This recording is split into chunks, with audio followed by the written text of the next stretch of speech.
Good morning, नमस्कार। स्वागत है आप सभी लोगों का ज्ञान 24/7 पे। मैं रवि सिंह आप सभी लोगों का बहुत बहुत स्वागत करता हूं और आशा करता हूं कि आप सभी लोग अपने घरों पर सुरक्षित होंगे, सेफ होंगे, अपना और अपनों का ख्याल रख रहे होंगे।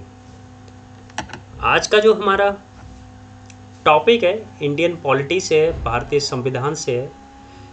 तो आज हम इसके बारे में देखेंगे। पहली क्लास है, ओवरव्यू क्लास मान लीजिए या डेटम क्लास मान लीजिए। यहाँ पे हम सारी बेसिक्स चीज़ों को देखेंगे। ठीक है, तो देरी ना करते हुए स्टार्ट करते हैं अपनी क्लास को। भारतीय संविधान। सबसे पहली चीज़ कि आखिर हमें कॉन्स्टिट्यूशन की आवश्यकता क्यों पड़ी, कॉन्स्टिट्यूशन की नीड हमें क्यों पड़ती है, इंडियन कॉन्स्टिट्यूशन क्या है, इंडियन कॉन्स्टिट्यूशन आखिर है क्या, या कॉन्स्टिट्यूशन क्या होता है। सिंपल से अगर हम बात करें कॉन्स्टिट्यूशन क्या है, तो कॉन्स्टिट्यूशन क्या है, लॉ एंड रूल्स का एक कंपाइलेशन है। लॉ एंड रूल्स का कंपाइलेशन है, यानी कोई एक बुक, एक पूरा का पूरा एक चेन जिसके अंदर सभी लॉ एंड रूल्स बताए गए हैं। किसको? To rule on a state.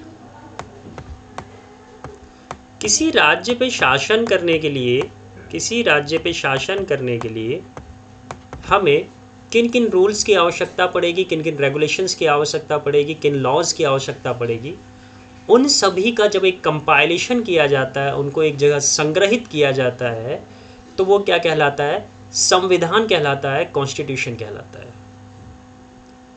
ठीक है, कॉन्स्टिट्यूशन क्या है? What is a constitution? Constitution is record of law and rules for ruling on a state।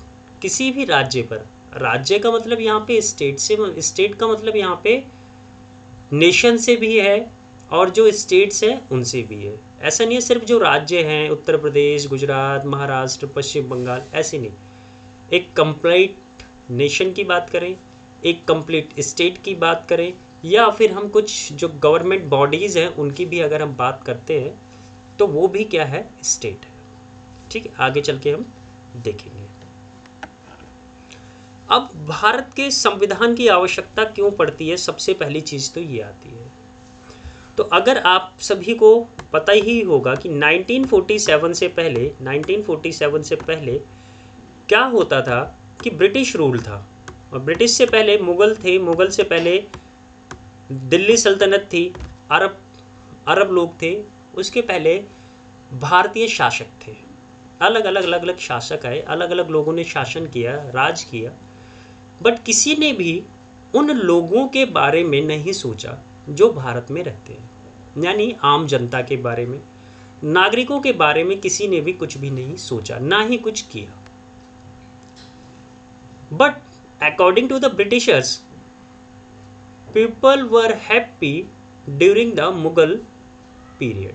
Mughal काल के समय लोग ब्रिटिश से ज़्यादा खुश थे। क्यों? खुशी का कारण क्या था? ब्रिटिशर्स क्या करते थे, जो अंग्रेज थे, जो ब्रिटिशर्स थे, वे लोग भारतीय जनता को बहुत ज़्यादा प्रताड़ित करते थे, उनको डेटोराइट करते थे, उनके साथ क्या होता था? भेदभाव किया जाता था, टैक्सेस लिया जाते थे बहुत ज़्यादा मात्रा में, बट उनके लिए कोई भी काम नहीं करते थे। उनका सिर्फ और सिर्फ एक ही मोटिव था, एक ही एम था, क्या? To collect the money from India and send back it to England और ब्रिटेन। यहाँ से सारा पैसा इकट्ठा करना और उसे ब्रिटेन भेज देना। ये ब्रिटिशर्स का एक रूल था, एक एम था। ठीक, अब क्या होता है कि ये जो ब्रिटिशर्स थे, इन लोगों ने शासन करना शुरू कर रखा था, नए नए तरह के बहुत सारे क्या हुए, रिवॉल्ट। 1857 का एक सबसे बड़ा रिवॉल्ट था, बट वो फेलियर रहा, क्योंकि उसके पीछे जो कारण था, उसके पीछे जो कारण था वो क्या था? वहाँ पे एक लीडरशिप नहीं थी, कोई लीडरशिप नहीं थी, कोई कहीं भाग रहा है, कोई कहीं भाग रहा है। इससे क्या हुआ? इजीली ब्रिटिशर्स ने वापस कैप्चर कर लिए सारे क्षेत्र। ठीक है, उसके बाद नई थॉट्स के साथ में कांग्रेस का जन्म होता है, कांग्रेस आती है और नए नए लीडर्स आते हैं। वो अपने तरीके से जो है इस जो फ्रीडम स्ट्रगल था, जो स्वतंत्रता की लड़ाई थी, उसको आगे बढ़ाते हैं। वो प्रेशराइज करते हैं, बार बार डिमांड्स करते हैं कि हमें अपना एक अलग संविधान चाहिए, हमें अपनी एक संविधान सभा चाहिए। और उसके अकॉर्डिंग इन द ईयर 1946 1946, देखो सब कुछ एक कहानी की तरह हम लोग सीखेंगे।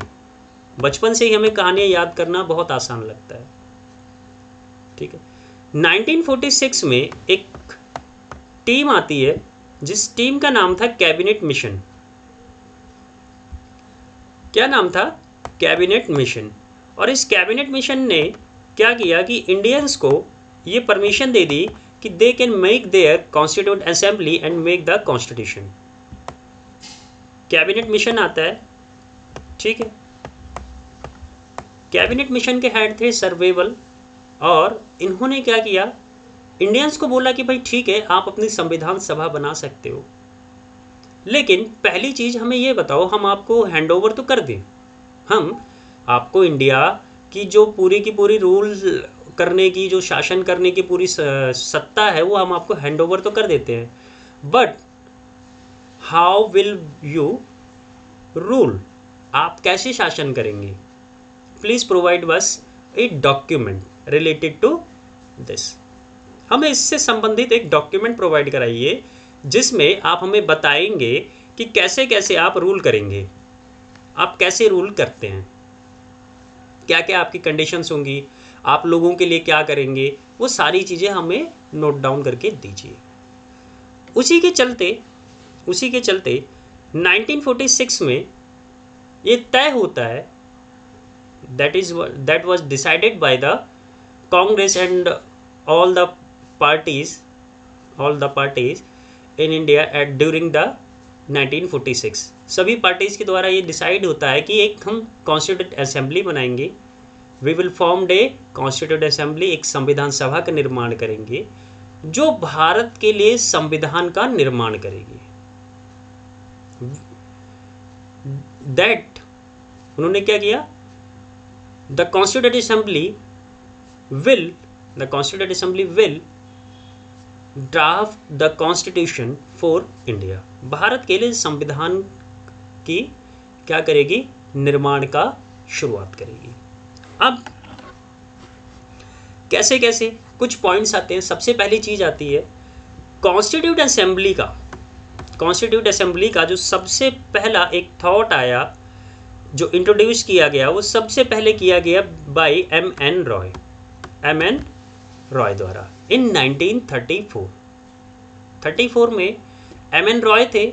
इन्होंने पहली बार संविधान सभा की बात कही, संविधान सभा को सबके सामने लेके आए कि आखिर संविधान सभा क्यों होनी चाहिए, कैसे होनी चाहिए, उनका काम क्या होगा, ये सारी चीज़ें इंट्रोड्यूस की एम.एन. रॉय ने। But that was not official, ये आधिकारिक नहीं था, क्योंकि उस टाइम पे जो सबसे बड़ी ऑफिशियल पार्टी थी that was Congress, INC, Indian national Congress. जब तक कांग्रेस किसी भी चीज़ को, किसी भी टॉपिक को, किसी भी मुद्दे को नहीं उठाती है, तब तक वो प्रायोरिटी केस नहीं होगा, उसको कोई तवज्जो नहीं दिया जाएगा। एम.एन. रॉय की बात को 1935 में जे.एल. नेहरू द्वारा ऑफिशियली अनाउंस्ड किया जाता है, officially demanded the constitute assembly in 1935 on the basis of adult suffrage, यानी वयस्क मताधिकार, वोटिंग होगी। वयस्क यानी कि जो मैच्योर लोग हैं, 18+ लोग हैं, वो वोटिंग करेंगे और उस वोटिंग के तहत क्या होगी, एक कॉन्स्टिट्यूट असेंबली बनाई जाएगी। उस कॉन्स्टिट्यूट असेंबली से ही क्या होगा, कॉन्स्टिट्यूशन का फॉर्मेशन होगा, कॉन्स्टिट्यूशन का निर्माण होगा, गठन किया जाएगा। ठीक,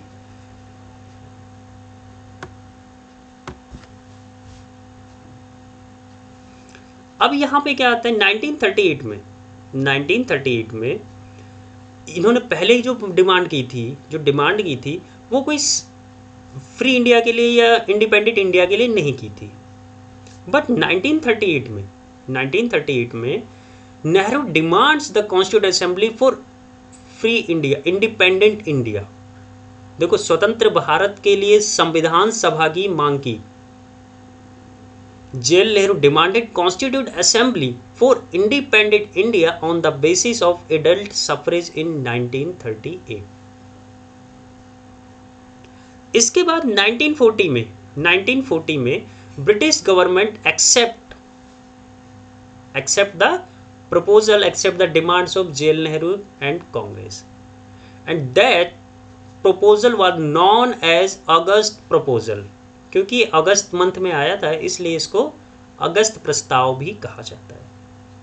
1940 में आया, जवाहरलाल नेहरू की सभी मांगों को माना गया और अगस्त प्रस्ताव के नाम से, अगस्त प्रपोजल के नाम से एक प्रपोजल आ जाता है कि we are accepting your demands and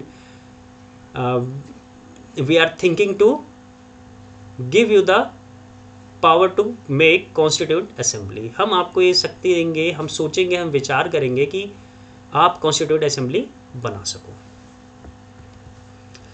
in 1942 में एक टीम आती है, ब्रिटेन से एक टीम आती है जिसका नाम था कैबिनेट मिनिस्टर, जिसमें कैबिनेट मिनिस्टर स्टेफोर्ड क्रिप्स थे.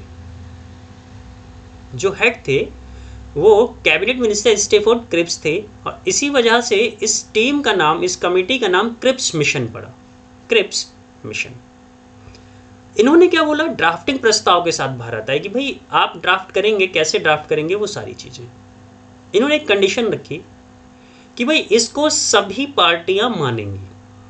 अंग्रेजों ने क्या किया, एक गेम खेला, क्योंकि इनको पता था कि भारत में पार्टियों के बीच में दरारें पड़ चुकी हैं.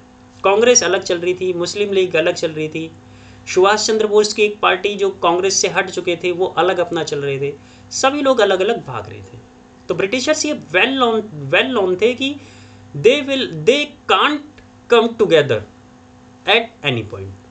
तो किसी भी मुद्दे पर एक साथ नहीं आ सकते, नहीं खड़े हो सकते, स्टैंड नहीं कर सकते. इसका ब्रिटिशर्स ने फ़ायदा उठाया और बोला कि हम ड्राफ्टिंग तो आपको करने देंगे बट जब सब लोग इस पे एग्री होंगे. जाहिर सी बात थी, मुस्लिम लीग डिनाइड. मुस्लिम लीग ने मना कर दिया कि भाई हम नहीं आते हैं और क्रिप्स मिशन फेल हो गया. क्रिप्स मिशन यहाँ पे फेल हो जाता है. In 1946, in the year 1946, cabinet mission plan comes to India. जो कैबिनेट मिशन प्लान था वो इंडिया आता है. By the cabinet mission plan, the Constituent Assembly was formed in November 1946, but the exact date is 6th December 1946. अब देखो, नवंबर 1946 में बन गई थी, लेकिन जो एग्जैक्ट डेट है वो 6 दिसंबर है. क्यों, आपको बताता हूँ मैं. क्या था, जुलाई 1946 में क्या होता है, सारी चीज़ें तय हो जाती हैं और ये बोला जाता है कि हम लोग कॉन्स्टिट्यूट असेंबली का निर्माण करेंगे. कैसे, बाय इलेक्शन. ठीक है, कुछ इलेक्शन से आएंगी और कुछ जो प्रोविंसेस थे, छोटे छोटे प्रांत थे जहाँ पे वहाँ छोटे छोटे राजा थे, छोटे छोटे राज्यों के, छोटे छोटे प्रोविंसेस के, प्रांतों के राजा हुआ करते थे, उन लोगों को भी शामिल किया जाएगा. इलेक्शंस वगैरह होते हैं, सारी चीज़ें होती हैं. नवंबर में जाके इलेक्शंस कंप्लीट हो जाते हैं, सभी लोग चुन लिए जाते हैं. 296 peoples are elected for the constitute assembly. संविधान सभा के लिए 296 लोगों का चुनाव होता है. बाकी लोगों को प्रोविंसेस से आना था, लेकिन उनमें से काफ़ी सारे राजा जो थे, प्रांतीय शासक थे, उन्होंने आने से साफ इनकार कर दिया था, मना कर दिया था. ठीक है, देखो टोटल नंबर क्या था, 389 था. 389 में से 296 कहाँ से आने थे, ब्रिटिश इंडिया से आने थे, ब्रिटिश रूल्ड इंडिया से. 93 आने थे इंडियन प्रोविंसेस से, भारतीय प्रांतों से आने थे. जो छोटे छोटे प्रांत थे, वहाँ के शासक थे, उन लोगों को आना था. इन 93 में से 75 ने मना कर दिया था आने से, साफ साफ कि हम नहीं आएंगे.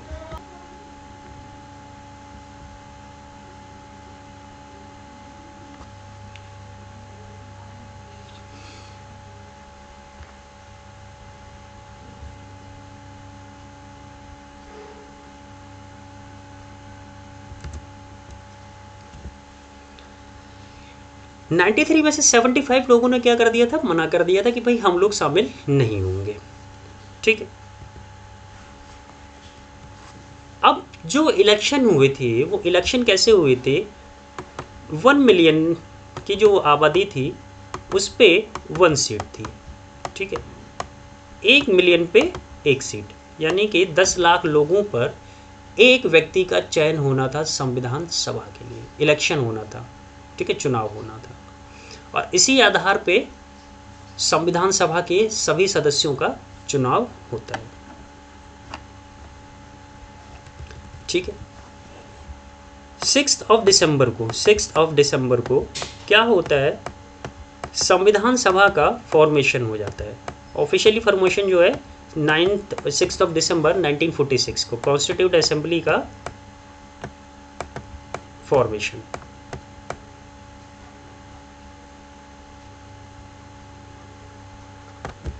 ठीक है, कॉन्स्टिट्यूट असेंबली का फॉर्मेशन हो जाता है।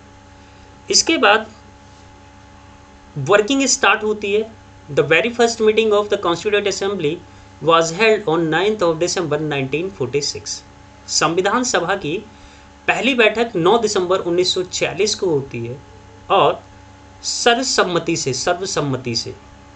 ठीक है, doctor Sachchidanand Sinha was elected as the temporary president of constitute assembly. But temporary नहीं था उस टाइम पे, अध्यक्ष चुना जाता है, अध्यक्ष चुन लिया जाता है। टेम्परेरी इसलिए कहा जाता है केवल 2 दिनों के लिए इन्होंने कार्यभार संभाला था। On the very next meeting on 11 December 1946 doctor Rajendra Prasad was elected as the permanent president of constitute assembly. अब क्या था कि डॉक्टर राजेंद्र प्रसाद और महात्मा गांधी की बहुत अच्छी दोस्ती थी।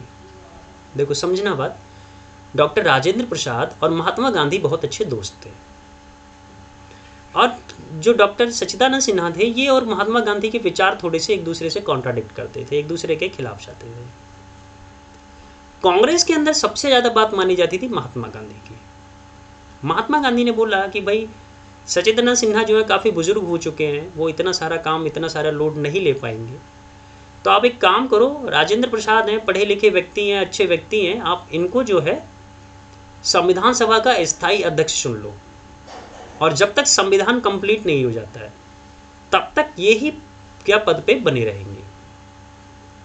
Doctor Rajendra Prasad will hold the office till completion of constitution. जब तक संविधान ना बन जाए तब तक संविधान सभा के अध्यक्ष कौन रहेंगे, डॉक्टर राजेंद्र प्रसाद रहेंगे। और 11 दिसंबर 1946 को संविधान सभा के पहले स्थायी अध्यक्ष, ध्यान रखना, if the question is asking who was the first president of Constituent Assembly, your answer will be Dr. Sachidanand Sinha. But question is asking about the first permanent president of Constituent Assembly, then your answer will be Dr. Rajendra Prasad. यदि पहले अध्यक्ष के बारे में पूछेगा तो doctor Sachchidanand Sinha होंगे, लेकिन स्थायी अध्यक्ष के पहले स्थायी अध्यक्ष की बात करेगा तो डॉक्टर राजेंद्र प्रसाद आएगा। ठीक है, अब संविधान सभा बन चुकी थी, कुछ कमेटियां बनाई गई, कुछ अलग अलग कमेटियां बनाई गई जिन्होंने अपना काम शुरू किया। तो सबसे पहली जो मेन थी वो थी प्रारूप समिति, ड्राफ्टिंग कमेटी।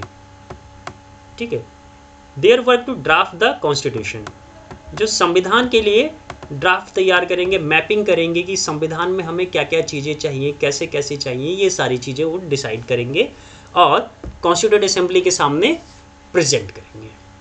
इसके जो हेड कर रहे थे इस कमेटी को वो थे डॉक्टर भीमराव अंबेडकर, BR अंबेडकर, भीमराव अंबेडकर जी थे।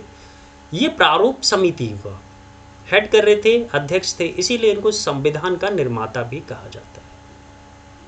अकेले काम नहीं किया था भाई, कमेटी थी, सभी कमेटियों में 7 से 8 मेंबर हुआ करते थे, प्रारूप समिति में भी 7 मेंबर थे, जिसकी हेड कर रहे थे डॉक्टर भीमराव अंबेडकर। सेकंड थी संघ शक्ति समिति, union power committee, that was headed by Pandit Jawaharlal Nehru. संचालन समिति डॉक्टर राजेंद्र प्रसाद, संघ संविधान समिति पंडित जवाहरलाल नेहरू, प्रांतीय संविधान समिति सरदार वल्लभ भाई Patel, and the most important झंडा समिति, फ्लैग कमेटी। इसकी जो अध्यक्षता कर रहे थे, हेडेड बाय जे.बी. कृपलानी। ठीक है, जे.बी. कृपलानी ने झंडा समिति की अध्यक्षता की कि फ्लैग हमारा कैसे होगा, क्या क्या कलर होंगे, क्या साइज होगा, क्या वो सारी चीज़ें फ्लैग से रिलेटेड, नेशनल फ्लैग से रिलेटेड जो भी डिसीजन होते थे वो जे.बी. कृपलानी की हेडेड करने वाली झंडा समिति से लिए जाते थे। ठीक है, अभी एक चीज़ यहाँ पे थोड़ा सा और याद रखना आप, 13 दिसंबर 1946 को doctor Pandit Jawaharlal Nehru present the proposal revolution. ठीक है, उद्देश्य प्रस्ताव लेकर आए 13 दिसंबर 1946 को, जिसके अंदर उन्होंने बात की, कुछ पॉइंट्स बताए, जैसे कि आज का जो हमारा, अगर हम प्रियम्बल देखेंगे, जब हम अपना प्रियम्बल पढ़ेंगे तो बहुत सारी चीज़ें इस प्रपोजल रिवोल्यूशन से ली गई हैं, उद्देश्य प्रस्ताव से ली गई हैं। Like India will be a independent, sovereign and Republic state. Bharat क्या होगा? स्वतंत्र होगा, संप्रभु होगा और एक गणराज्य होगा। ठीक है, भारत के लोगों के बारे में, जो निचले तबके के लोग थे, शेड्यूल कास्ट, शेड्यूल ट्राइब्स, इनके बारे में कुछ विशेष प्रावधान किए गए, कानून के समक्ष सभी की समानता की बात की गई, ये कुछ मुद्दे उसके अंदर आए। ठीक है, एंड 22 जनवरी 1947 को, 22 जनवरी 1947 को the proposal was accepted by the constituent assembly. उद्देश्य प्रस्ताव को संविधान सभा द्वारा 22 जनवरी 1947 को स्वीकार कर लिया गया था। ठीक है,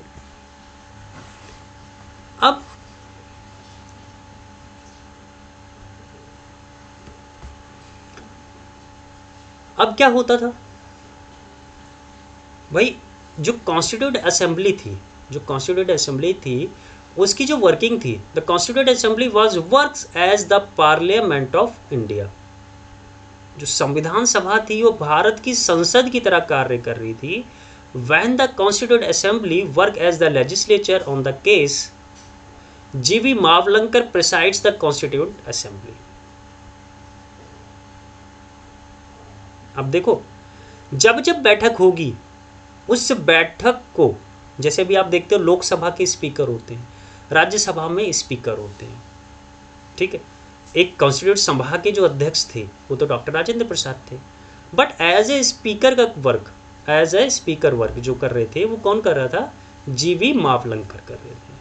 भाई कोई भी गलत सलत बातें ना कहे, उल्टी सीधी बातें ना करे, लड़ाई झगड़ा ना हो, बिना वर्ग के तर्क वितर्क ना हो, डिबेट्स ना हो बिना मतलब की, उन सबको कंट्रोल करने के लिए जी.वी. मावलंकर क्या करते थे? प्रिसाइड्स करते थे द कॉन्स्टिट्यूंट असेंबली को। ठीक, और यही आगे जाके लोकसभा के पहले स्पीकर भी बने। लोकसभा के पहले स्पीकर, लोकसभा के फर्स्ट स्पीकर थे। ठीक है, फर्स्ट स्पीकर।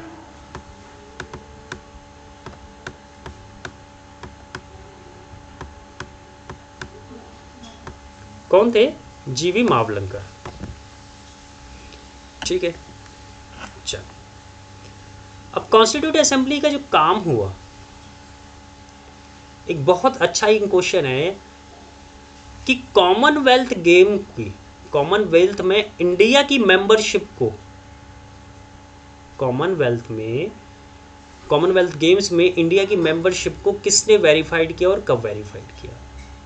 तो 1949 मई 1949 में इट वेरीफाइड। किसने किया? Constituent assembly verified the membership of India in Commonwealth games. राष्ट्रमंडल खेलों में भारत की सदस्यता को सत्यापित किया गया मई 1949 में संविधान सभा द्वारा मई 1949 में राष्ट्रमंडल खेलों में भारत की सदस्यता को सत्यापित किया गया। और जो राष्ट्रमंडल खेल हैं, जो कॉमनवेल्थ गेम्स होते हैं, ये आपको इसके बारे में थोड़ा सा एक बता दूँ हिस्ट्री इसकी।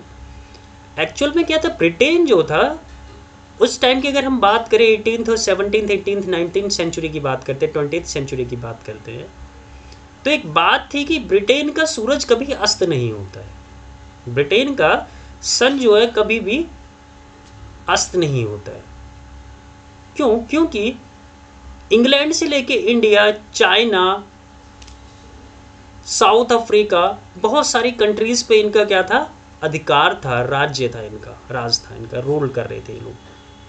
उस रूल की वजह से ही ये सारी चीज़ें की जाती थी। और कॉमनवेल्थ गेम में वही कंट्रीज पार्टिसिपेट करती हैं जहां पे ब्रिटेन का रूल रहा है, जहां पे ब्रिटेन का शासन रहा है, जहां ब्रिटेन पहले से ही शासन किया गया है, उनको गुलाम बना के रखा गया है, वही कंट्रीज यहाँ पे पार्टिसिपेट करती थी। And India was one of them, और भारत भी उनमें से एक था। ठीक है। On 22nd of July 1947 India adopted the tricolor, our national flag। हमारे तिरंगे को, हमारे राष्ट्रीय ध्वज को स्वीकार कर लिया गया था। कब? 22nd of July 1947। On 24th of January 1950 24 जनवरी 1950 इस दिन 3 काम हुए थे। First thing, national song, national anthem and president. Doctor Rajendra Prasad was the first president of India elected by the Constituent Assembly on 24th of January 1950।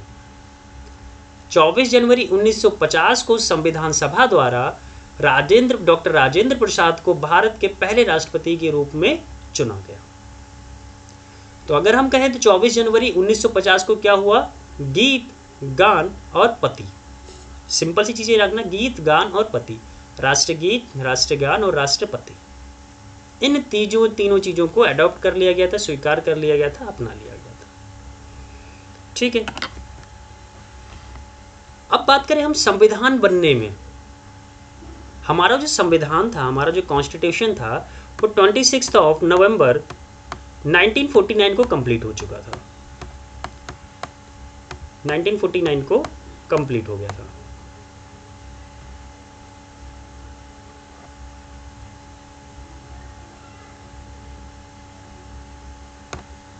ठीक है।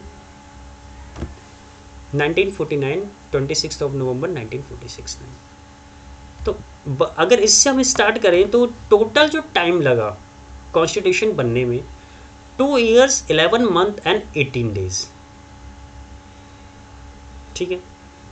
कुल 2 साल 11 महीने और 18 दिन लगे, और total 11 seats of the constituent assembly was held.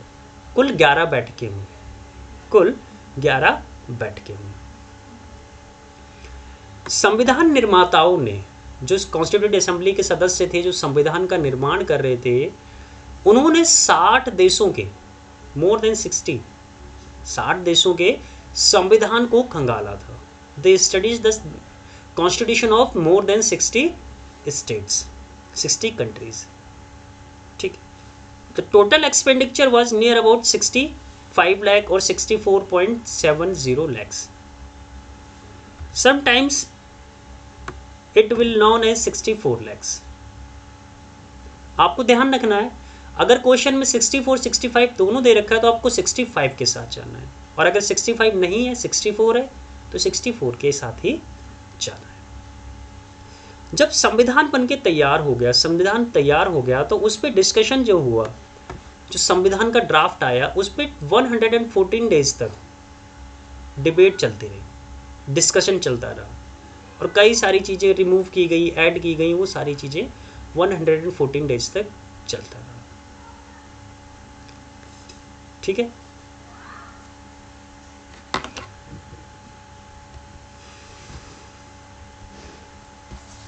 अब the last meeting of constituent assembly was held on 24th of January 1950। On this day, all members of Constituent Assembly signed on the Constitution। 24 जनवरी 1950 को संविधान सभा की आखिरी बैठक की गई और इस बैठक में संविधान सभा के सभी सदस्यों ने संविधान के ऊपर हस्ताक्षर किए।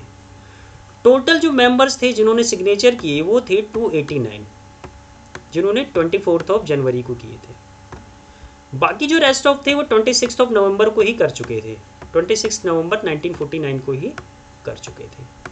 और कुछ पार्ट जो है जैसे सिटीजनशिप, जो आर्टिकल हमारे 1-3 ये सारे थे, ये सारी चीज़ें क्या थे उसी टाइम से इन्फोर्स्ड हो गई थी। ठीक है, 1949 को ही सिग्नेचर हो गए थे कुछ लोगों के।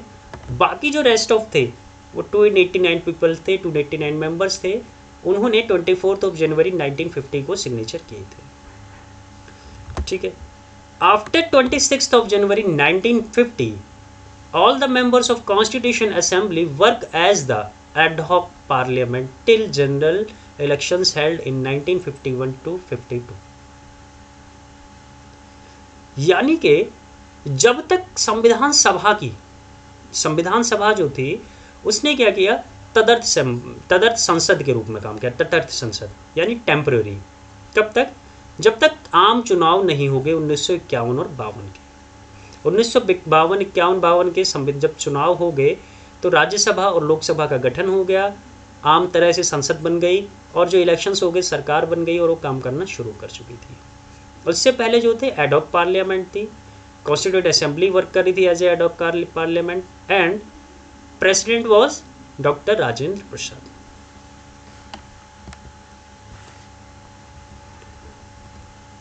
ये था हमारा छोटा सा ओवरव्यू कॉन्स्टिट्यूएंट असेंबली का।